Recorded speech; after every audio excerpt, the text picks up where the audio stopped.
Friends, my name is Harman Maan and I am from Punjab. मैं pro Punjab league का second seed हूँ 90 KG में।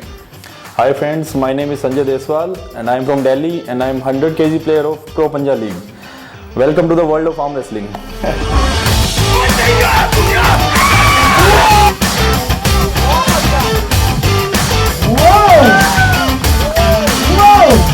अब संजय पाजी आप ये बताइए कि बिगिनर के लिए स्टैंस कैसे होना चाहिए आर्म रेसलिंग में? हम उसी के बारे में अभी डिस्कस करेंगे। यस। तो स्टार्टिंग बिगनर्स के लिए क्या है कि बिगनर्स जैसे फ्रेशर होते हैं वो नॉर्मल टेबल्स पे खेलते हैं स्कूल में या कहीं कॉलेजेस में। तो अगर यहाँ पे एक प्रॉपर टेबल है वर्ल्ड वाइड, हर जगह यही शेप यही साइज होता है टेबल का, तो इस पे खेलने के लिए थोड़ी सी पोजीशंस का ध्यान देना है हमें। ठीक है, उसके लिए क्या है, हमें टेबल को यहाँ से पकड़ना होता है और ये एल्बो पैड होता है हमारा, इस पे हमें एल्बो रख के ही खेलना है। हम स्कूल कॉलेज में क्या करते हैं, हम एल्बो उठा के भी ऐसे हराने की कोशिश करते हैं। यहाँ पे वो सब नहीं होता, यहाँ प्रॉपर रूल्स एंड रेगुलेशन से ही खेलना होगा। ये हमें इसके पास खड़ा होना टेबल के और एल्बो पैड पे एल्बो रखनी है। उसके बाद फिर रेफरी आपको इंस्ट्रक्शन देगा, रेडी गो के बाद ही आपको पावर लगानी होती है। तो ये कुछ बेसिक रूल है। आपका शोल्डर, ताकि हम कोशिश करते हैं कि किसी को इंजरी ना हो, तो उसके लिए बेसिक पोजीशंस है कि हमारा जो हाथ है वो शोल्डर के इनसाइड में होना चाहिए, कभी भी शोल्डर से आउट नहीं जाएगा। बिल्कुल। तो ये इंजरी ना आए, इसके लिए हम सबसे पहली कोशिश रहती है हमारी कि इंजरी ना आए किसी को भी। बाकी पोजीशंस हम अभी डिस्कस करते हैं कि पोजीशन क्या रहेंगी। तो हरमन पाजी थोड़ी सी पोजीशंस के बारे में बताएं। मैं तो आपको टॉप रोल के बारे में बताऊंगा कि टॉप रोल का स्टांस क्या होना चाहिए। तो उसमें क्या है, जैसे कि संजय भाई ने बताया कि टेबल के क्लोज खड़े होना है। इसमें आपकी जो हैंड की पोजीशनिंग है ये आपके शोल्डर के सामने होनी चाहिए ताकि आपको इजीली टॉप रोल कर सको। नेक्स्ट पर्सन के रिस्ट को हमने रोल करना है, तो इसको बोलते हैं हम टॉप रोल। उसको आप शोल्डर के सामने रखेंगे, ग्रिप करेंगे एंड देन उसको रोल करेंगे। This is called top roll. एक बार करके दिखाते हैं। यस, थोड़ा सा डेमो दिखाते हैं। सो हरमन पाजी टॉप रोल खेलेंगे। हाँ, go. This is top roll. जैसे कि आप सभी जानते हैं संजय पाजी हुक खेलते हैं। संजय पाजी आप हुक का बताइए कि क्या स्टैंस होना चाहिए। हाँ जी, प्लीज एक बार आओ।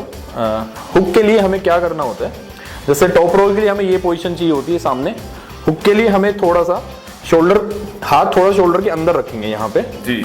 और जो फर्स्ट जो मूवमेंट होगी, जो रेडी गो के बाद जो मूवमेंट लेंगे हम, वो सारी मूवमेंट यहाँ से लेंगे फिंगर से, ताकि दूसरा बंदा जो टॉप रोल खेल रहा है, जो भी खेल रहा है, हमें उसको अपनी पोजीशन में लेके आना है। ये फर्स्ट पोजीशन है हुक के लिए। उसके बाद हमें पैड तक लेके जाना है रिस्ट बेंड होने के बाद। उसके बाद हमें पूरी बाइसेप्स पावर, रिस्ट पावर पूरा पुल करके हमें पूरा इधर लेके आना है। ये हुक हो गए। बाकी सबकी ग्रिपिंग अलग अलग होती है, सबका नेचुरल गेम होता है। इसी के साथ में संजय भाई थोड़ा सा फाउल्स के बारे में बताइए।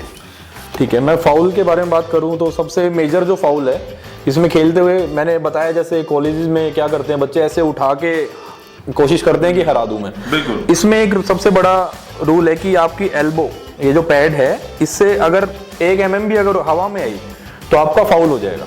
बिल्कुल। और अगर दोबारा फिर गेम स्टार्ट होगा, अगर आपका दोबारा फिर से फाउल हुआ तो आप हार जाओगे। ये सबसे बेसिक एक तो फाउल ये है। बाकी आप दूसरा फाउल आप बताइए। दूसरा फाउल है कि आपकी एल्बो जो है, एल्बो ये पोजीशन, ये 7/7 से नीचे नहीं जानी चाहिए। This is a second foul. अभी आप ये वाला फाउल बताइए संजय भाजी। इसमें क्या होता है, अगर हम गेम खेलते हुए हमें ये पकड़ना होता है मैंडेटरी, गेम स्टार्ट होने से पहले। अगर हम गेम खेलते हुए इसको छोड़ते हैं तो रेफरी हमें इसको दोबारा से पकड़ने के लिए बोलता है, हमें वार्निंग मिलती है। और अगर इसको दोबारा छोड़ते हैं तो फाउल हो जाता है। बिल्कुल। ठीक है। और उसके बाद रेडी गो होती है, रेफरी रेडी गो बोलता है। अगर हाथ ऐसे छूट जाते हैं तो दिस इज कॉल्ड स्ट्रैप। तो उसको स्ट्रैप मैच बोला जाता है। This is strap match. जब हाथ छूट जाते हैं तो ऐसे रेफरी की रिस्पॉन्सिबिलिटी है कि ऐसे बेल्ट बांध देते हैं ताकि आपका हाथ नेक्स्ट टाइम ना छूटे। ओके। और स्ट्रैप में गेम बिल्कुल डिफरेंट हो जाता है। बिल्कुल। अगर आपको लगता है स्ट्रैप में आप इजी हो जाएगा गेम आपके लिए, स्ट्रैप में गेम खेलना बहुत मुश्किल होता है। आपकी पावर, उसमें असली टेस्टिंग होती है आपकी पावर की। इसमें क्या है कि समटाइम्स हम पहले पावर लगानी शुरू कर देते हैं, जैसे कि संजय भाई जी ने पकड़ा, मैंने पकड़ा, जोर लगाया, लेकिन रेफरी सिर्फ आपको 30 सेकंड्स देगा ग्रिप करने के लिए। उसके बाद रेफरीज ग्रिप होगी, उसमें आप कोई भी मूवमेंट नहीं कर सकते। आपके पास 2 ऑप्शंस रहती हैं, थंब इन, ऐसी ग्रिप और थंब आउट की ग्रिप, ये आपने रेफरी को बताना है। अगर रेफरी ग्रिप में आप हल्की सी भी मूवमेंट करते हो तो आपको फाउल दिया जाएगा और सेकंड फाउल में आप बाहर हो जाओगे। एक बार रेफरी करके दिखाते हैं। यस। रेफरी ग्रिप में क्या करते हैं, रेफरी पहले स्ट्रेट होता है हैंड दोनों का बराबर, ताकि कोई चीटिंग ना कर पाए। तो रेफरी पहले आपको थम्स डाउन कराता है, हमें थंब रखने होते हैं, उसके बाद फिंगर्स रखवाता है रेफरी, ये फिंगर, और फिंगर रखते हुए अगर किसी ने हल्का सा हिलाया हाथ तो उसका फाउल हो जाता है। दोबारा से वहीं से स्टार्ट होता है गेम, अगर दोबारा उसने हिलाया तो फाउल है और वो गेम हार जाता है। तो रेफरी ग्रिप में दोनों के फिंगर रखते ही रेफरी रेडी गो बोलता है, उसके बाद आपको पावर लगानी होती है। सो हरमन भाई, आपकी फेवरेट पोजीशन बताओ जिसमें आपको कंफर्टेबल महसूस होता है और आपको लगता है कि आप जीतोगे ही जीतोगे। डेफिनेटली मैं क्या करता हूँ कि अपनी जो एल्बो है वो लेग्स के बिल्कुल क्लोज रख के उसको शोल्डर के सामने रखता हूँ, क्योंकि मेरी फेवरेट गेम टॉप रोल है, as you all know guys. मैं उसको शोल्डर के सामने रखता हूँ ताकि अगर कोई मेरे को हुक में भी मारने की कोशिश करे उसको मैं बाहर से ऐसे। Once upon a time in 2017 nationals में मैं सेमीफाइनल ऐसे ही जीता था, बिकॉज वो बहुत अच्छा हुकर प्लेयर था। उसने जैसे ही मेरे को यहाँ पे हुक में लगाने की कोशिश की, मैंने एल्बो बाहर निकाल के उसको टॉप रोल में विन किया। एज यू नो संजय पाजी हुक खेलते हैं, तो पाजी आप थोड़ा हुक के बारे में बताइए। हुक के लिए मैंने बताया कि एक्चुअली मैं हुक और टॉप रोल दोनों खेल लेता हूँ। वो उस टाइम मौके की बात है कि क्या सामने वाले ने ग्रिप क्या ली है। बिल्कुल। तो मुझे लगता है कि आपकी फिंगर अच्छे से यहाँ पे सेट होनी चाहिए हाथ पे, उसके बाद आप हुक में भी जा सकते हो और उसके बाद आप पीछे भी जा सकते हो। तो आपका हाथ की पोजीशन बहुत अच्छी होनी चाहिए, ग्रिपिंग, उसके बाद आप कहीं भी खेल सकते हो। इसके बाद हम ये बात कर ली टॉप रोल एंड हुक की।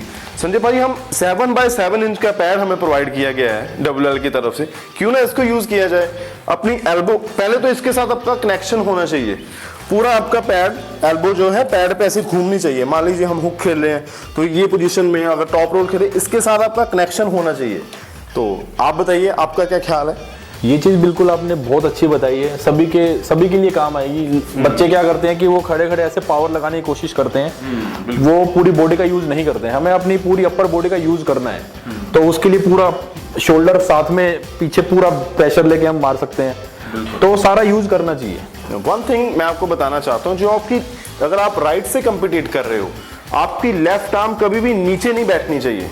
अगर ये नीचे बैठी हुई होगी तो आपको सिर्फ बाजू का जोर लगेगा, अगर ये हवा में होगी ऐसे मूव कर रही होगी तो आपकी पूरी बॉडी का जोर लगेगा। ये था भाइयों हरमन मान का ज्ञान, और जल्दी मिलेंगे नेक्स्ट वीडियो में। Thank you very much. It was very nice shooting with PPL and see you in PPL next. आपकी किस्मत आपके हाथ। Pro Panja League.